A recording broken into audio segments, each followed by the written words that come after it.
Hit-Boy is getting ready for the release of his album Surf or Drown, which drops on March 24th, 2023, with the release of, a handful of singles. So far, he's dropped Tony Fontana 3 with Currency. Last week, he dropped Slipping Into Darkness with Alchemist. And today, he dropped The Tide featuring Nas, the person that he's dropped 4 incredibly solid albums with. Seeing as Hit-Boy and Nas have some good chemistry, and on this project, it seems like we're getting Hit-Boy rapping on pretty much every track. We got to go bar for bar and break down these lyrics. If you are new here, these breakdowns are where I go through and read out the lyrics to a song and give my interpretation of what the artist is trying to say. My interpretations are not always correct, and I do miss things, so if I miss something or misinterpret anything, please let me know in the comments below. That way, everyone gets to learn something. So these tracks starts off with a little bit of an intro, and then we get the first verse from Hit-Boy. I caught the bus in the cold before I ever touched the icy watch. Stood on my square, now these niggas want me stuck in a box. Checking the rear view in the years, had to circle the block. Cause when you make it from the bottom, they gon' come for your top. Hit-Boy is just starting off his verse by saying, yo, back in the day, I was out there, it was cold, and this was before I had the icy watch. I didn't have jewels on that thing. I was on my square. Back then, I was just, doing my thing. But now, all these rappers, producers, everyone else want me in a box. They just putting me, off to the corner, not necessarily showing him the respect that he feels he deserves. He's constantly checking the rear view in the Lamborghini truck because, when you make it from the bottom, they're going to come for your top. Like you're never safe. You're never fully safe, no matter where you are or who you are. Yeah, when you doing you, they don't like that shit. I hold it down for the click with the tightest of grip. G Malone CD playing white lightning sticks while I twist another grabber and I fire that shit for real. And continuing that previous line or stream of thought, he's like, yeah, when you're doing you, sometimes they don't like you. Like, they hate us because they ain't us. They just mad at your success. Those sorts of things. He's holding things down for his clique, his homies, his friends. And, there's all this going on while he's twisting up another rapper and, firing that shit. One, twisting a rapper being, like, just getting them fucked up. Getting, throwing them subliminals. But also, like, twisting up a rapper of, some weed, and then lighting that up. That's a really weird way to say that. I'm sorry. I don't know why I explained it like that. This make me want to get some game from OGs. You don't know me, they sleeping on me. That's the main reason I don't sleep. Times that we living in, they could get frightening. Imagine seeing Tupac body on IG. How they did P&B, how they did Takeoff. All these experiences, all the things that he's going through right now makes him want to get some game from the OGs. Like, yo, how did y'all deal with that? Because, they had to have dealt with it somehow. Like, this is not a new thing necessarily. He just kind of goes back like, you know what, everyone's sleeping on me, it don't matter, and that's the main reason that I don't sleep. I just stay busy, I keep doing things. And he kind of switches tones and topics a little bit to the times that we're living in. It's frightening. Like, you're seeing bodies just like on IG from rappers getting killed. Like he mentioned P&B and Takeoff. Like, it's weird to think about. Like, now we have so much access to it. Like, you were seeing a lot more than we may have in the past. So, whenever a rapper does die now, there's so many people posting about it or talking about it. It's just everywhere, which, definitely feels different than back in the day. They'll take 100 years to prove the niggas they ain't soft. Big hit sitting in the hole as I write this. Holding your wrist high these days is a high risk. So the only thing I trust is my instincts. And then he's talking about, I guess, these other rappers who are, talking about how hard they are, I guess. Like, no, we ain't soft. We ride. We tough out here. We ain't snitching and all that sort of thing. And it's like, all right, dude, sometimes, whatever. You got to do what you got to do, I guess. Big hit sitting in a hole as I write this. The only thing I can think of is his dad locked up, or is he in a hole somewhere? Because Big Hit, I don't think he's talking about himself, clearly. Unless he himself has dug himself in a hole. And the only thing that he's trust is his instincts. Like, he's gotten this far just by relying on that. I'm squinting through the peephole, nigga, I've been peep. All I gotta do is keep moving intently. And if I go today, I live through C3 in this beat. And the verse ends out with him saying, all I gotta do is keep moving intently. Like, he's gotta keep going. He can't stop, basically. He's gonna keep going until the wheels fall off. Like, he's not gonna let it stop. And if, for whatever reason, he goes today, like if he passes away, if he gets got by somebody, just like the previous people that he mentioned, he will continue to live on through his son C3 and this beat. Vocal cords got insurance, not Superman or invincible. Family we ain't seen decades, say he don't give to you. Good old boy system is still shitting per usual. Broadway lights, Nas is ghetto like that's the musical. Nas's vocal cords have insurance, and that's because he's not Superman or invincible. Like, you know, we're human at the end of the day. Then he goes on to talk about how there's family saying that, you know, just talking shit. Like, oh, we ain't seen him in years, but it's because you don't come around no more. They don't even care about us. Another statement from the kid who made the fade famous. From the bridge, swirl, sniff, sip reds, barely came us. Her BFF so beautiful, told her I need the two of you. We only getting older, one day this shit'll be over. So he then goes on to, you know, remind you that Nas made the fade famous, you know, as we saw from the Illmatic and Stillmatic covers, and, you know, honestly, the majority of his career. From the bridge, he's on the bridge, Queensbridge probably, or near the bridge. He's swirling and sniffing reds. And then he mentions two wineries, Bailey and Camus. And then he's talking about some women he's with. Her BFF so beautiful, told her, I need the two of you. And, you know, it's just a random line, but also, you know, you can kind of think of the previous names of those wineries, Bailey and Camus, as women he's talking about. And he's like, nah, I need both of these. I can't just go with one of them. And then he kind of talks about the same thing that Hit-Boy was touching on, like, you know, just mortality. Like, or just people die, you know.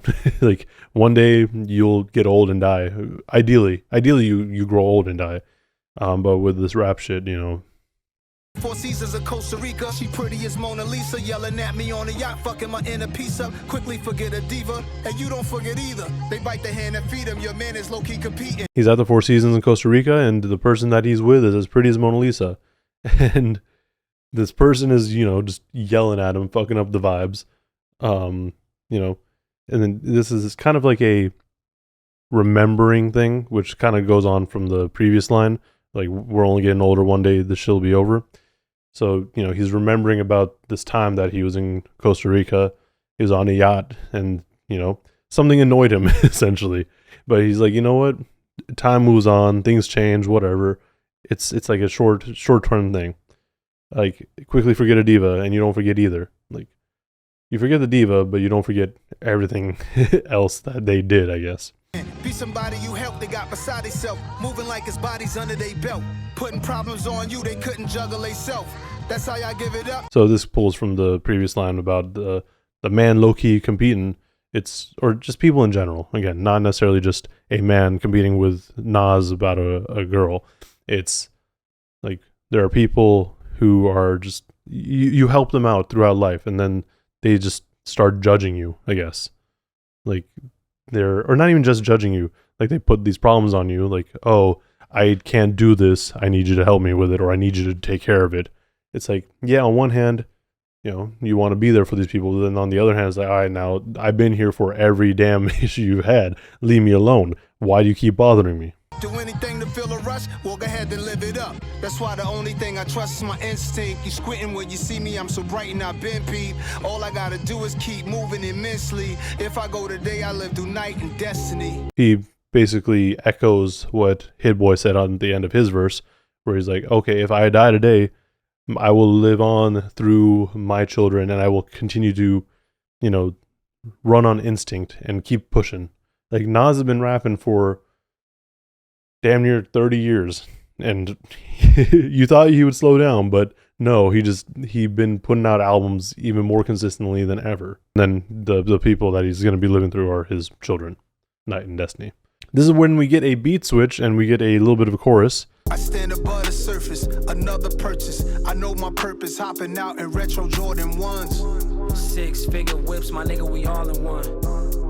I count up a milli, don't care if it's all in ones. A pretty fitting chorus for the beat switch. You know, it gets a little bit more braggadocious here. And then we get the final verse, which is Hit-Boy and Nas trading bars, essentially. I take it all in hundreds. Anything less, that ain't gonna cut it. Took over the game, I'm having my way with it. Fuck is they saying? This shit is outrageous. Niggas don't even get flies. My baby is. He takes it all in hundreds, talking about the money, the millions. He's like, you know what? I will take it in hundreds. I don't know what Hit-Boy is talking about. I'm gonna take that money in hundreds because ones is a bit crazy. That's way too many ones. He took over the game and he's having it his way with it. I mean that could be argued, I guess. Nas haters are gonna feel some sort of way saying, "Oh nah, Nas ain't doing nothing. He didn't take over nothing." Like, dog, this man is nearly 50 and he put out 4 of the best albums in the last 3 years. Like, I don't think you can argue with it. And then we get Hit-Boy saying, man, these people don't even get flies. My baby is. It's easy. I go crazy. Like, he's just being braggadocious. Like, I got the money. My kids fly. This shit is easy. I go to crazy. I go insane. That should be my alias. I can't explain it. Sit back in amazement. We really made it. Tapping my cleats. I'm rounding the bases. And then, again, because they're trading bars, like Nas saying, I go insane. That should be my alias. Makes sense. He's just trading that off. But also, if he has to have a, if anyone has to, call for him, just ask for the insane man. This continues on, just like, man, look at where we are in our careers. We've made it. We've, got up high. We tapping our cleats. Stuck to the basics. Baby, you faced it. Hitters more loyal than some of these dudes I used to do tapes with. They gotta face it. Where do I start? They gotta set me apart. Hitters weren't loyal to some of these dudes. People on the streets, people in gangs, people who hitters, essentially. I mean, I don't know how better to explain it. They weren't loyal to some of these people that he used to do tapes with. So, associates of his friends or his associates. So, people that he would do tapes with, like rap, be on tracks with, their associates wouldn't be loyal to, like, the people that he's rapping with. Like why are you even bringing them around? It's crazy. Y'all make music, I make art. It's straight from the heart. It's straight from the soul. I'm making it known. They getting exposed. I live by the code. They subject to fold. I'll get to the O's. And then Hit-Boy goes on to kind of, again, reinforce, I'm good. I'm a good producer and I'm a good rapper, by saying, where do I start? They gotta set me apart. Y'all make music, I make art. It's straight from the heart. I mean, honestly, Hit-Boy is a really solid producer overall. Like, he's one of the producers that can kind of do it all on his own. That's what he was saying at the end of the Slipping in the Darkness video when he was talking to Game, which, pretty cool. I don't know how many really producers can do that without co-producing, but whatever. That's a whole nother topic that I can get into later. And then Nas kind of piggybacks on that previous Hit-Boy line by saying his rapping comes straight from the soul, and he's making that known. He's not like phoning it in necessarily. Like, whatever he's saying is legit. It's real. It's what he actually wants to say. And he lives by the code. Like, he's out there. Not as much now, I suppose. But the people that, are against him, the ops, they're subject to fold.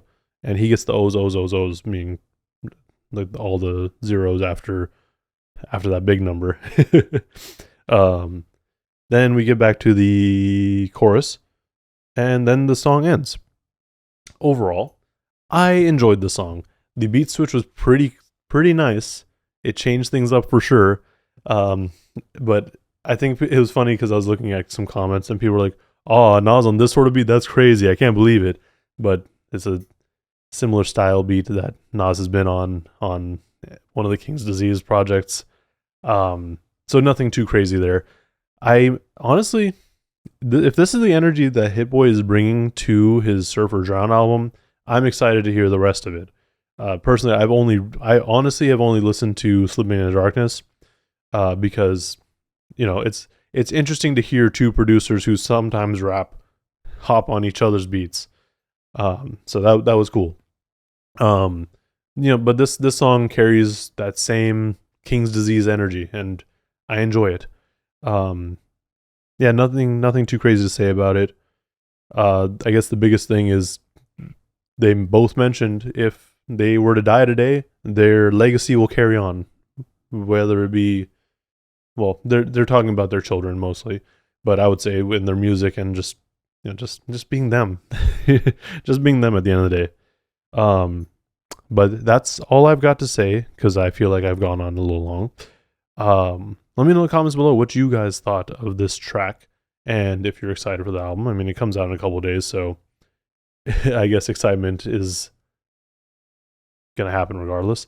But yeah, let me know what y'all think. And while you're down there, like and subscribe if you want to see more breakdowns and content like this.